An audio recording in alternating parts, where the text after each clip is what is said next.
My pleasure to introduce the founder and owner of this fantastic establishment, Kurt Cameron. Thanks for having us. Thank you very much. So first off, I'd like to thank our guests for coming and taking the time to tour our facility today. It's been a long haul over the last year. I think a lot of the things that we've done in this state to kind of make us bounce back quickly, we appreciate. I want you to know that. I think there's been a few casualties in our industry, but for the most part, craft beer is really bouncing back nicely, and a lot of that's because of the sort of proactive things that we've done in this state, not only for craft beer, but for wine and for distilleries. So we just want to say we appreciate all the things that the administration has done. Thank you. Thanks so much for having us, Kurt.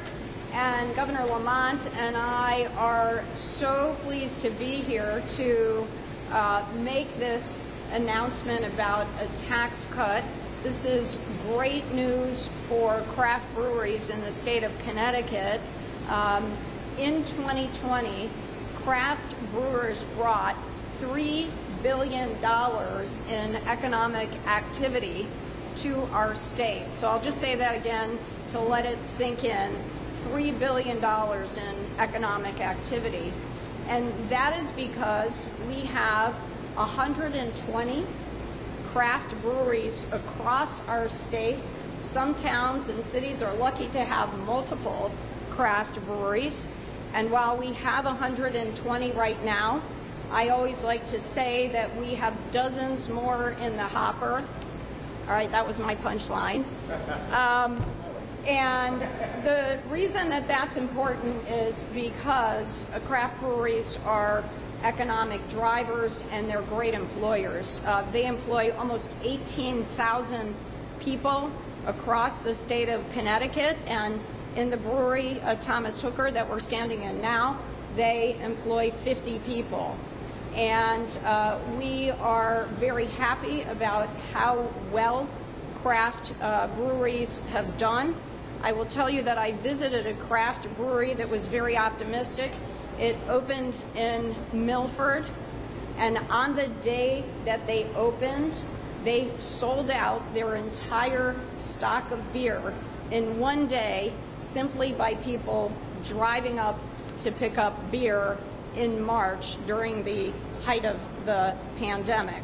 So we have a lot of great work to do, and we're so pleased to highlight Thomas Hooker Brewery because it's really a microcosm of the success that craft breweries across our state have been having.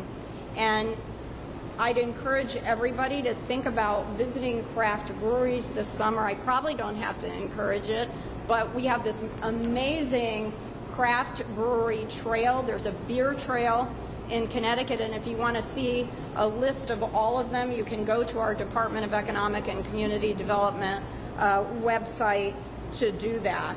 So the other thing that I think is important to highlight, besides the innovation and the entrepreneurship that allowed this brewery to start first in Parkville and then expand here to Bloomfield, and there are more expansion plans in the works, which I love because hopefully it's going to mean more people employed in our state.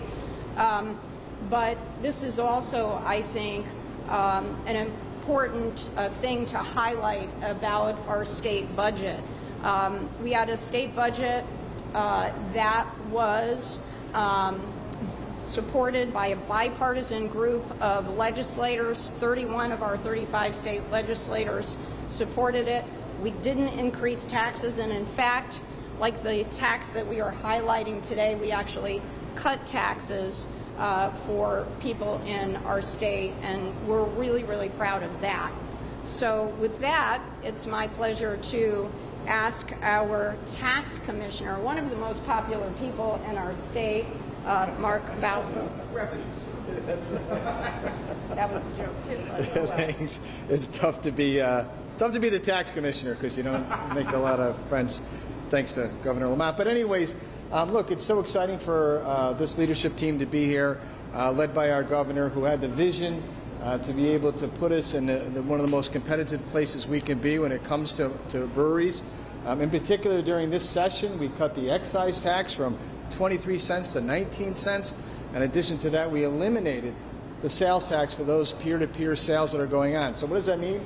That means if I want to start a microbrewery, but I can't go to the big suppliers, I can come and purchase materials from here and not have to pay sales tax on it. And all of that is really a way in which to increase our economic competitiveness. And you just saw a study that came out where we moved up in the rankings thanks to Governor Lamont, to his vision, and being able to actually put out a tax cut in a year when many other states are doing just the opposite. So Governor Lamont, I want to thank you for having the vision, but also for caring about our local business people throughout this great state. And by the way, Kirk, congratulations on the vocational training you're doing here. What a tremendous contribution you're making to this community. So with that, I'm going to ask our governor to come forward to say a few words. But again, we're cutting taxes today. It's a good day in Connecticut. That is a good day. I gotta say, you have fun here, Thomas Hooker. That's what I see. I mean, I'm looking at here, #NoFilter, Blondale, Ode to Blumpy. I thought you were going to get the sizzling hippie. I could dig that. So it's sort of ironic. You're named after Thomas Hooker, who was, you know, he was a Puritan minister, not a real laugh. To his credit, he was not puritanical. I was reading about Thomas Hooker. He left Massachusetts on purpose because they were too strict, came down to Hertford, named after Hertford, England, and became Hartford, Connecticut. And he was not a teetotaler. He knew how to enjoy himself, although he was dead set against drunkenness. He was clear about that. So I think there's a certain magic to Thomas Hooker here in Connecticut, and it's part of look, if all I had was Budweiser, I wouldn't be drinking beer anymore. Craft brewed beer is just extraordinarily different, so much more fun. And you're right, Mr. Commissioner, we're cutting the taxes on this. We found out, George Washington found out the hard way. Don't put a little tax on whiskey. He did that. He was the father of our country and ended up with a whiskey rebellion. So we're going the other direction here. And I'll tell you why we're doing it. We're doing this because we're making real progress in becoming a more business-friendly state. I think you heard that. You heard that from CNBC. As Kurt said, we worked very closely with all the breweries when it came to how we consolidate the licensing, consolidate how you can sell within each other without sales tax, reduce the excise tax, not a lot, but a little, just to make us more competitive with other breweries and other beer around the region. And that's what we're trying to do, is we make sure that Connecticut is in the best position to compete. I think it's working. There's well over 100 breweries that have been created over the last 10 years or so in this state. And they're happening all over the country, but none are as good as what we got right here in Connecticut. And that's why we're really happy to be able to celebrate this on a warm day in July. Thanks, everybody. Excellent. Okay, so we have all of these experts right here, and we appreciate the exceptional media interest in this event, and happy to take any questions that anybody has. The notice said that this was going to be a 16.7% reduction in the beer tax, and what exactly? Gosh, it's been a couple of weeks. I really don't remember the specifics on this. That's you, Mark. Yeah. It's the excise tax goes from 22 cents. Oh, sorry. Yeah, the excise tax goes from 23 cents to 19 cents. So that puts us more in line and more competitive with Rhode Island, Massachusetts, and our surrounding states, and that's why the governor had the vision to lay that out. So that's your percentage. And it takes effect July 1st or January 1st, 2023? I believe July 1st. What were those numbers that you were saying in the beginning? How much the tax will be, the reduction? It goes from 23 cents to 19 cents per gallon. Okay.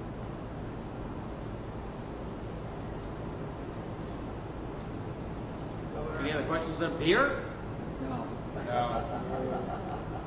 What? Governor, for a moment, if you want to compare Yep. tonight. What's your favorite kind of beer? I think it is #NoFilter, since that's the most popular beer at Thomas Hooker Brewing. And I'm a sheep, yeah. Okay. So tell us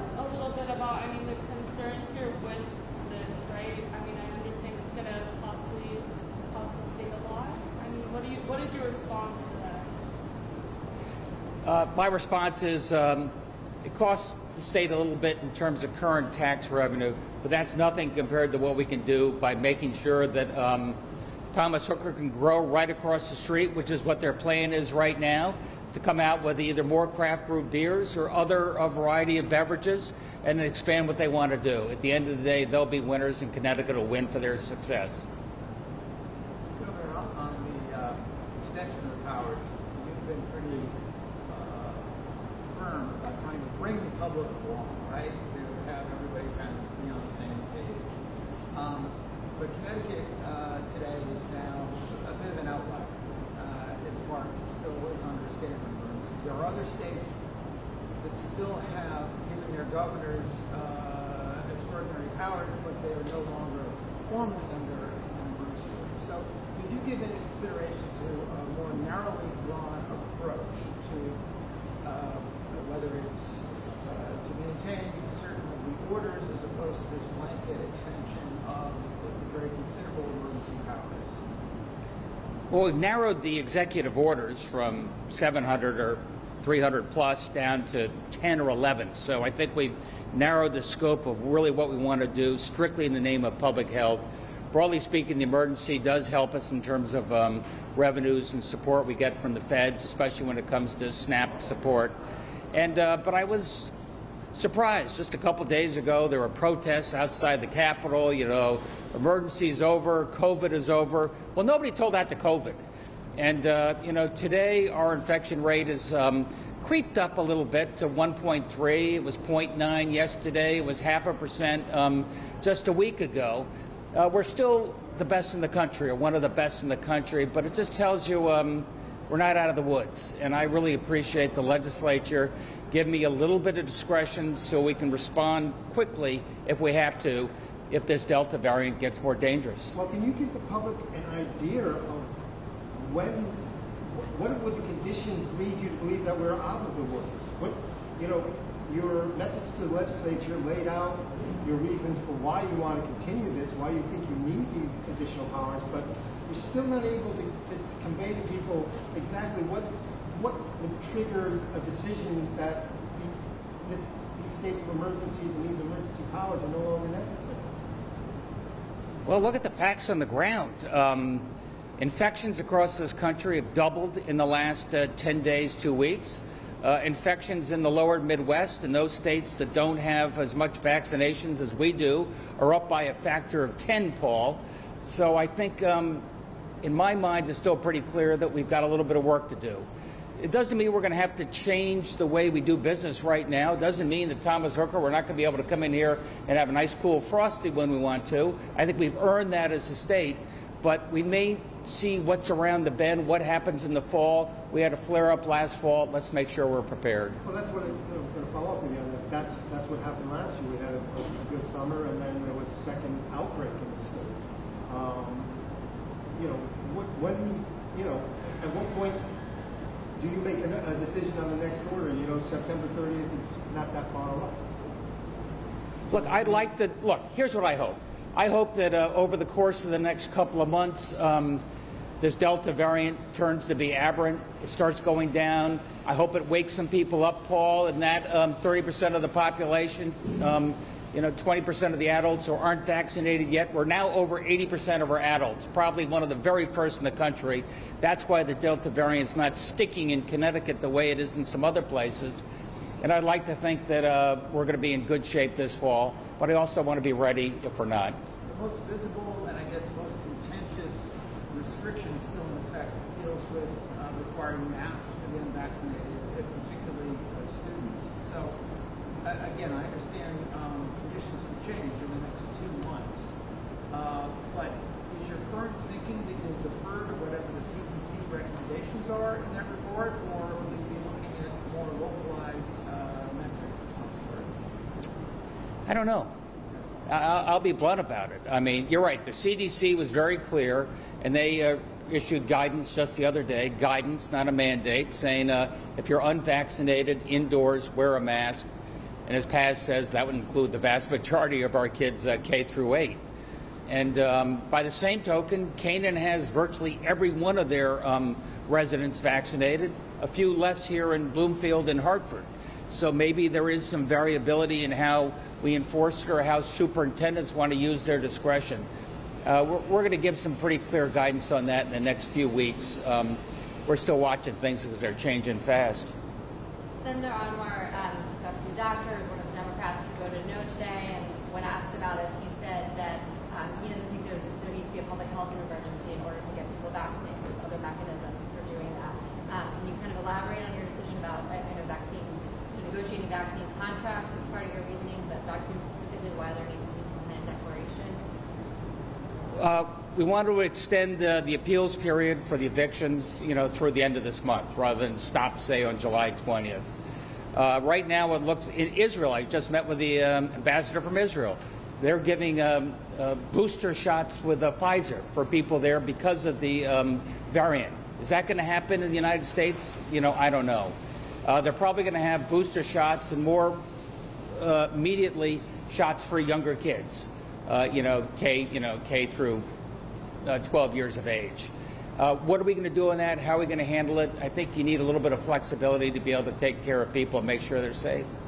And you don't think you can make those decisions with the legislature outside of the state declaration, emergency declaration? It'll take a lot longer.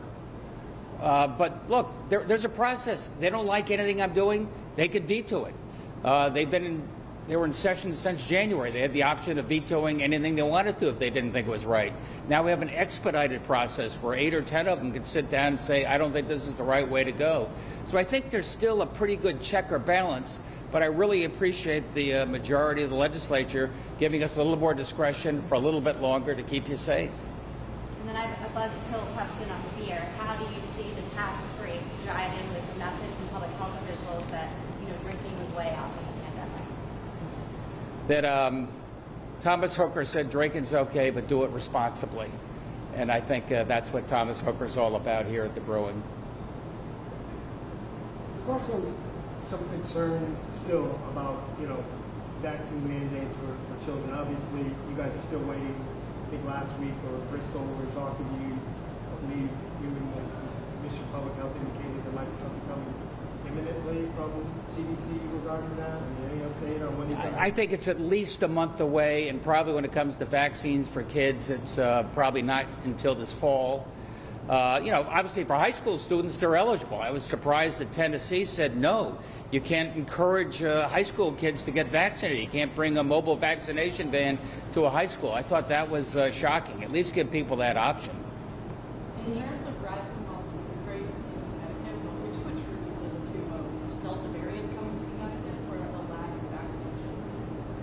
Well, I think the two are definitely related, but no question about it. The Delta variant is, say, twice as infectious. There's a very small pool of people, especially a very small pool of adults, but that's where the Delta variant is catching, and some of those populations much less likely to be vaccinated.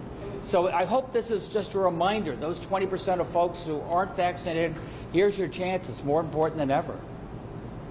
Would you say adults in Connecticut should be more concerned about the Delta variant than they have been previously, given the laws?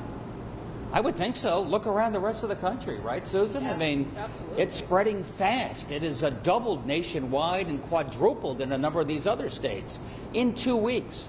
And I would just say, to add to what the governor is saying, it's I don't want to deceive people. Yes, about 80% of our adult population has been vaccinated, yet we still have towns and cities where less than 50% of the population has been vaccinated, and that could be exceedingly dangerous, especially in vulnerable communities, and we can't forget that. Exactly right. Governor, you've been pretty clear you don't want to institute any vaccine mandates. Is that still your thinking at this point? That's still my thinking. You make my life a lot easier if you just voluntarily go get vaccinated, that's for sure. Thanks, everybody.